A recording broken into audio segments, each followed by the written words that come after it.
માંગરોળ ખાતે કે.આઈ.એમ. ટ્રસ્ટ સંચાલિત તમામ શાળાઓમાં આનંદ મેળો યોજાયો. મોટામિયા માંગરોળ સ્થિત કે.આઈ.એમ. ટ્રસ્ટ કાયમુલ ઇસ્લામ મદ્રેસા ટ્રસ્ટ સંચાલિત એસ.પી. મદ્રેસા ગર્લ્સ હાઈસ્કૂલ એસ.પી. મદ્રેસા બોયઝ હાઈસ્કૂલ અને ગુલામ મહમ્મદ પટેલ મદ્રેસા પ્રાથમિક શાળાના સંયુક્ત ઉપક્રમે આનંદ મેળાનું સુંદર આયોજન કરવામાં આવ્યું હતું, જેમાં શાળાના બાળકોએ ઘરેથી બનાવેલી વાનગીઓ જેવી કે ખાવસા, કોકો, સમોસા, શેરડી રસ, હલીમ લસ્સી, સેન્ડવિચ વગેરે વાનગીઓના સ્ટોલ લગાવી આનંદ મેળામાં ભાગ લીધો હતો. આ આનંદ મેળામાં કુલ 88 સ્ટોલ લગાવવામાં આવ્યા હતા. આનંદ મેળાને ખુલ્લો મૂકતા પહેલા નાનકડા કાર્યક્રમની શરૂઆત ઉદ્ઘાટક એવા ગુલામ હુસેન એમ. મહેમાનની અધ્યક્ષતામાં પટેલ અબ્દુલરહેમાને તિલાવતે કુરાનથી કરી હતી. પ્રાર્થના પ્રાથમિક શાળાની બાળાઓએ અને સ્વાગત ગીત ગર્લ્સ હાઈસ્કૂલની બાળાઓ તરફથી રજૂ કરાયું હતું. સ્વાગત પ્રવચન સાબિરભાઈ શેખ દ્વારા અને મહેમાનોનો પરિચય ડો. મહમ્મદ ઇકબાલ સૈયદ દ્વારા કરાયું હતું.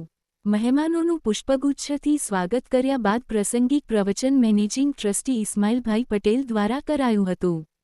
તેમણે જૂની યાદોને વાગોળતા આ આનંદ મેળાના જનક એવા મરહૂમ સલીમભાઈ પાંડોર સાહેબને ખાસ યાદ કર્યા હતા. અંતે આભાર વિધિ ફિરદોશખાન પઠાણ દ્વારા કરાઈ હતી. કાર્યક્રમ બાદ શાળાના વિશાળ મેદાનમાં આ આનંદ મેળાના ઉદ્ઘાટક એવા ગુલામ હુસેનભાઈ એમ. મહેમાન દ્વારા રિબીન કાપી આનંદ મેળાને ખુલ્લો જાહેર કરવામાં આવ્યો હતો. આ પ્રસંગે મુખ્ય અતિથિ તરીકે પધારેલા અહમદ ગુલામ હુસૈન પાંડોર તથા મહેબૂબ યુસુફ પટેલ ખાસ ઉપસ્થિત રહ્યા હતા. ઉપરાંત ટ્રસ્ટના મેનેજિંગ ટ્રસ્ટી ઇસ્માઇલભાઈ પટેલ અને સમગ્ર ટ્રસ્ટી મંડળ ઉપરાંત ત્રણેય શાળાના આચાર્યો, શિક્ષક મિત્રો અને વિદ્યાર્થીઓ મોટી સંખ્યામાં હાજર રહ્યા હતા. તમામ મહાનુભાવોએ વિવિધ સ્ટોલની મુલાકાત લઈ સ્વાદિષ્ટ વાનગી આરોગી હતી. તમામ શિક્ષક મિત્રો અને મંડળના સહયોગથી આનંદ મેળાના કન્વીનર જાવીદ મુનશી અને માર્ગદર્શક એવા મહમ્મદભાઈ રાવતે આનંદ મેળાને સફળ બનાવવા માટે ભારે જહેમત ઉઠાવી હતી. તસવીર ઇમરાન ખાન પઠાણ.